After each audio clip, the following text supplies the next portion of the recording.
Aloha y'all. So I just wanted to come on here today to talk about millennials and Gen Z and how they're different and why I feel like a lot of the millennials have a lot to learn from the younger generation in terms of entrepreneurship and how to do their own thing and live off of that. So if you look at the Pluto and Neptune placements, Pluto being how we transform and how we evolve, it's like the deep soul evolution that we go through in order to really transform in this lifetime.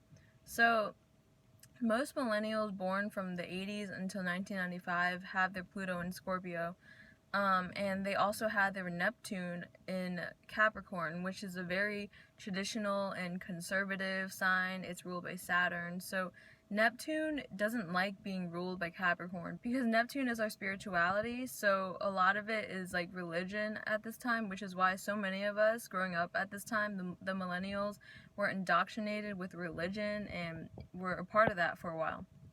So, and then you look at Gen Z. It's called Gen Z, right? It's the last generation to be incarnated at this time to serve the ascension. And the Hopi prophecies talk about the return of the rainbow children who are here, and they're bridging us into this new reality that is the fifth world. That's what they call it. And we have lived through the first, second, third, and fourth worlds already, and the one that we're moving into is fifth. And there's a total of 9 different worlds according to them. So if we look at Gen Z, like the youngest generation, the people that are born after 1998, which is when Neptune moved into Aquarius, some of them are just so advanced that they never worked a day in their life in the Matrix, because they just right out the gate just started working for themselves right away because they know exactly what it is that they want, and the Pluto in Sagittarius is helping them just go after it. So the Pluto in Scorpio is definitely like it's a very intense placement for a lot of the millennials, which is why I feel like I'm personally learning a lot from people that are younger than me in terms of entrepreneurship, because they have that Pluto and Sagittarius, so they can just, go on from one lesson to the next and keep moving forward. Whereas Scorpio is like, oh, it's fixed water, right? So you get deeply triggered, you get pulled into this downward spiral and emotional stuff, and you just get it's a lot of deep emotional reflecting in terms of how we can change ourselves and transform, but it's a much slower moving energy than Sagittarius, which is just go go go, and they can really just progress at whatever pace they want, because if they want something, they're just gonna keep going at it until they get it. Whereas Scorpio is like, you tend to see the negative in a lot of things and you can get caught up in this mental loop, especially like I have Mercury in Scorpio, which is it's a challenging placement, but at the same time it's a lot of power in the transformation itself. You allow yourself to like go to the low points in order to get to a new height that you never reached before. It's just like the jump from Scorpio to Sagittarius is is where Ophiuchus is. It's a super fast movement, and the galactic center, the center of the Milky Way, is also in the sign of Sagittarius. So we're really moving closer towards the center point, which is the 0 point, which is where we're returning to for this pole shift to be reset. And the pole shift is, okay, the earth wobbles, right? And it goes through precession of the equinoxes, where after a full complete great year, after 26,000 years approximately, the pole is going to shift from, right now it's the North Pole right now is with Polaris, but it's going to be shifting to Vega, which is the star system that a lot of the Syrians originally came from.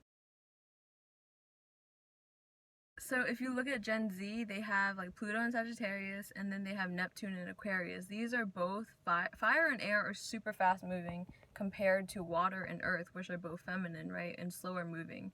I find that a lot of the younger generation, they have a hard time slowing down, and they also like have a super short attention span compared to like, it's like technology too. TikTok, like I'm not on that because it's like encouraging short attention spans, and I feel like I don't know if that's a good thing or not, but it just shows the advancement that we're moving at this point, which is why the millennials are definitely more grounded, and they have like a they have like a more old school approach. The millennials grew up at a time where there was cassette tapes and VHS and just different old school technology stuff, and we watched that transform to what it is now. It's like handheld and it's like microscopic. Before it was like, so it's interesting because that's the shift from Capricorn into Aquarius with Neptune. And it's also like spirituality becoming like finding our own individual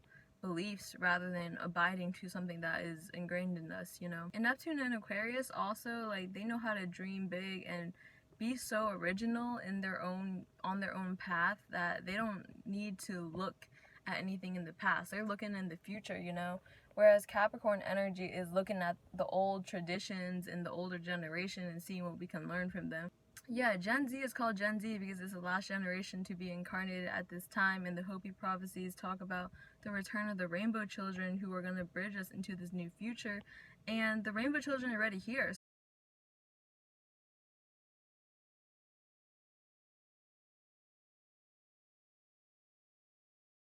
That's all I wanted to share today. If you learned something new, give this video a thumbs up. Let me know if you have any questions in the comments, and peace. I hope you have a beautiful day.